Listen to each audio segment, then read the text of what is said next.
വന്യജീവി ആക്രമണത്തിൽ സർക്കാരിനെ വിമർശിച്ച CAG. മനുഷ്യ മൃഗ സംഘർഷം തടയുന്നതിൽ സർക്കാർ പരാജയപ്പെട്ടു.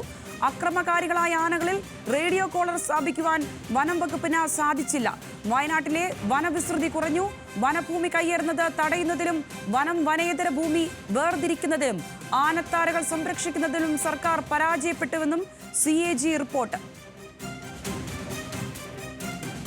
വിവരങ്ങളുമായി VS അനുരാഗ് ചേരുന്നുണ്ട്. അനുരാഗ്, സർക്കാരിനെതിരെ വലിയൊരു വിമർശനം തന്നെയാണ് CAG നടത്തിയിരിക്കുന്നത്. വന്യജീവി ആക്രമണത്തിൽ സർക്കാരിനെ അതിരൂക്ഷമായി തന്നെ വിമർശിച്ചിരിക്കുന്നു. ഈ റിപ്പോർട്ടിന്റെ ഉള്ളടക്കങ്ങൾ മറ്റെന്തെല്ലാമാണ്? പരാജയപ്പെട്ട മേഖലകൾ എണ്ണിപ്പറഞ്ഞുകൊണ്ട് തന്നെയാണ് CAG റിപ്പോർട്ടിൽ സർക്കാരിനെ വിമർശിക്കുന്നത്. നേരത്തെ സംഗീത സൂചിപ്പിച്ചതുപോലെ തന്നെ മനുഷ്യമൃഗ സംഘർഷം തടയുന്നതിൽ സർക്കാർ പരാജയപ്പെട്ടുവെന്ന് റിപ്പോർട്ടിലുണ്ട്. വനം വനേതര ഭൂമി വേർതിരിക്കുന്നതിൽ സർക്കാർ പരാജയപ്പെട്ടു.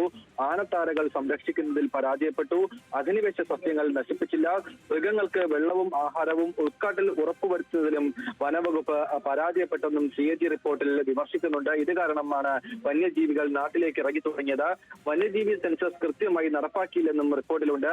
വനഭൂമി വനേതര പ്രവർത്തനങ്ങൾക്ക് ആയി കൊടുത്തു. KSAB, മറ്റ് പൊതുമേഖലാ സ്ഥാപനങ്ങൾ എന്നിവയ്ക്കാണ് വനഭൂമി നൽകിയത്. വയനാട്ടിലെ വനവിസ്തൃതി തന്നെ ഇതോടെ കുറയുന്ന സാഹചര്യമുണ്ടായി. 1950-ൽ 1811.35 സ്ക്വയർ കിലോമീറ്റർ വനം ഉണ്ടായിരുന്നു. അത് 2021 ആയപ്പോൾ 863.86 സ്ക്വയർ കിലോമീറ്ററായി കുറഞ്ഞുവെന്നും റിപ്പോർട്ടിൽ വ്യക്തമായി പറയുന്നു. 947.49 സ്ക്വയർ കിലോമീറ്റർ വനവിസ്തൃതിയാണ് കുറഞ്ഞത്. ഈ വർഷങ്ങളുടെ ഒരു വ്യത്യാസത്തിൽ കുറഞ്ഞത് 947 സ്ക്വയർ കിലോമീറ്റർ വനവിസ്തൃതിയാണ്. തോട്ടങ്ങൾക്കും കൃഷികൾക്കുമായി വനഭൂമി ഏറ്റെടുത്തതോടെയാണ് ഈ വിസ്തൃതി കുറയാൻ കാരണമായത്. നിർമ്മാണ പ്രവർത്തനങ്ങളും മനുഷ്യന്റെ കടന്നുകയറ്റവുമാണ് വനത്തിലെ ആവാസ വ്യവസ്ഥയെ നശിപ്പിച്ചതെന്നും റിപ്പോർട്ടിൽ വിമർശിക്കുന്നു.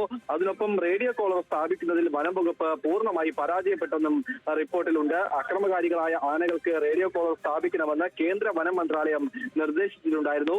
ഇതനുസരിച്ച് 2018-ൽ പാലക്കാട് DFO 5.63 കോടി ചെലവാക്കി 3 റേഡിയോ കോളറാണ് വാങ്ങിയത്. പക്ഷേ ഇന്നേ വരെ കോളർ സ്ഥാപിക്കാൻ കേന്ദ്ര സർക്കാർ അനുമതി വാങ്ങിയെടുക്കാൻ വനംവകുപ്പിന് കഴിഞ്ഞിട്ടില്ല. കയ്യേറ്റം തടയാനടക്കം സർക്കാർ പരാജയപ്പെട്ടു, വനംവകുപ്പ് പരാജയപ്പെട്ടു എന്ന കാര്യം കൂടി CAG റിപ്പോർട്ടിലുണ്ട്. അതിനൊപ്പം തന്നെ സംസ്ഥാനത്തെ വന്യജീവി ആക്രമണം സംബന്ധിച്ചുള്ള വ്യക്തമായ കണക്ക് കൂടി റിപ്പോർട്ടിലുണ്ട്. 2017-2021 വരെ വന്യജീവി ആക്രമണത്തിൽ സർക്കാരിനെ വിമർശിച്ച CAG റിപ്പോർട്ട്. മനുഷ്യമൃഗ സംഘർഷം തടയുന്നതിൽ സർക്കാർ പരാജയപ്പെട്ടതായാണ് റിപ്പോർട്ടിന്റെ ഉള്ളടക്കം. VS അനുരാഗാണ് വിശദമായ വിവരങ്ങൾ നൽകിയത്.